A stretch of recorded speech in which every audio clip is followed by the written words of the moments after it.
चित्पावन म्हणजे कोकणस्थ ब्राह्मण, त्याच्यानंतर देशस्थ ब्राह्मण आणि कराडे आणि सारस्वत असे 4 टेंटेटिव्ह त्यांच्याकडे प्रकार आहेत. त्याच्यामध्ये परत प्रवर्ग पण आहेत.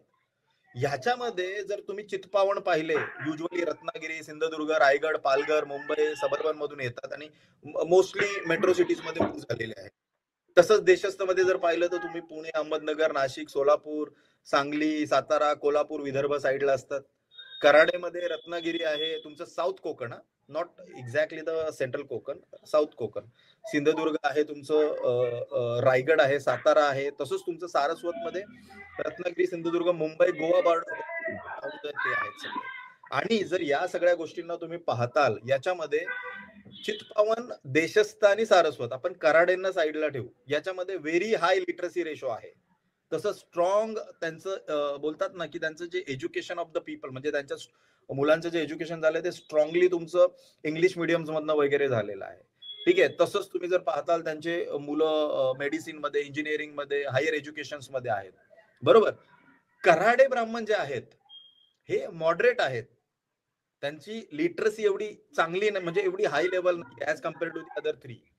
ठीक आहे. त्याची टीचिंग ते युजली टीचिंग्स मध्ये किंवा रिजनल एज्युकेशन जॉब्स किंवा क्लर्क्स किंवा लेबर लेवलचे जॉब्स करतात.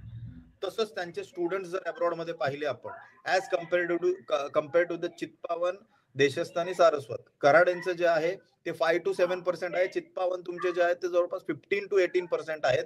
देशस्थ तुमचे 10 to 12% आहे आणि सारस्वत सर्वात हायेस्ट 18 to 20%. ठीक आहे. म्हणजे आयटीज मध्ये, बिझनेसेस मध्ये, फायनान्स मध्ये वगैरे सगळीकडे जॉब करतात. आणि कराडे ब्राह्मण जो आहे तो मिडल क्लास जातो तुमचा आणि बाकीचे अप्पर मिडल किंवा अप्पर क्लास किंवा टॉप अप्पर कास्ट असं आपण बोलू शकतो.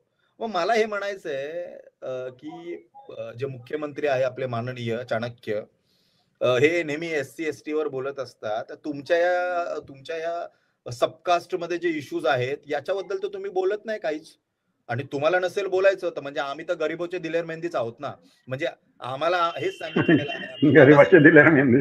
आम्ही गरीबोचे दिलेर, जे गरीब आहे त्यांच्या समोर कोण गाणं बोलत नाही, त्यांना कोण गाणं ऐकवत नाही, तिथे जाऊन आम्ही गाणं बोलणारे आहोत. आणि काय करणार आम्ही, काय बोलणार याच्या पलीकडे. म्हणजे एक थॉट प्रोसेस म्हणून सांगतोय की बाबासाहेबांनी सांगितलेले जे वंचित आहेत त्यांच्याकडे आम्ही जाणार आणि वंचितांना आम्ही त्यांचा राईट्स मिळवून देणार. आता हे कराडे तुमच्यातले वंचित आहेत. मग आता आम्ही या वंचितांवर इंटरनॅशनल सगळे आमची जी रिसर्चर आहे ते रिसर्च चालू करणार. प्रत्येक कराडे ब्राह्मण जो आहे, ठीक आहे, कराडे ब्राह्मणाच्या घरी जाणार, त्यांची रिसर्च करणार, त्यांचे प्रॉब्लेम काय हे शोधणार, त्या प्रॉब्लेम्सवर तोडगा काय हे सांगणार आणि त्यांना आम्ही अपील करणार की तुम्ही आमच्या सोबत या.